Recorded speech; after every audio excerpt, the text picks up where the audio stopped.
For the second day, Toronto police officers are wearing union ball caps in a silent protest against low staffing levels, according to the union, at the urging of the union. And now, this is phase 2 of the protest against the modernization plan, the largest overhaul of how police officers do their jobs in decades.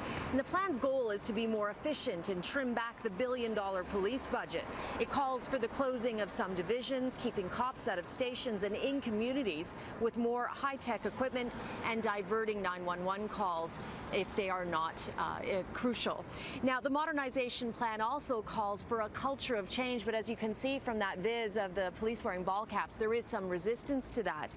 And we know more officers are retiring earlier than expected, and we have a memo from an officer who wrote this as he retired early, and he listed the things that he's not going to miss: the SIU, OPRID, biased anti-police media, politicians, political correctness, and a laughable judicial system. But he also points to the modernization plan, saying that the direction that it's taking, he just can't support it.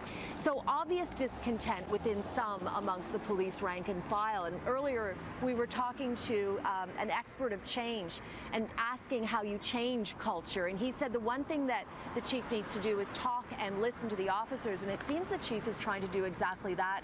We have an internal video that he sent out to the rank and file. Here's a portion of that.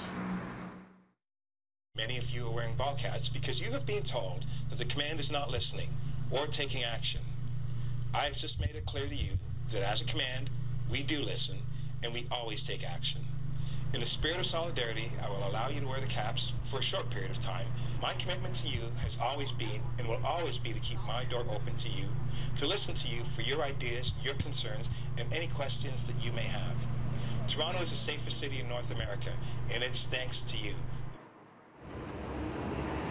Now, as I mentioned, the ball caps are phase 2 of the job action. Phase 1 was the union urging members not to rush from call, to take the allotted time that was necessary. And the union has been raising alarm bells that response times have risen quite dramatically in some cases.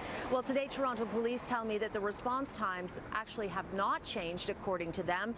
They say the average response for a priority 1 call is 14.8 minutes, the same as it was a year ago.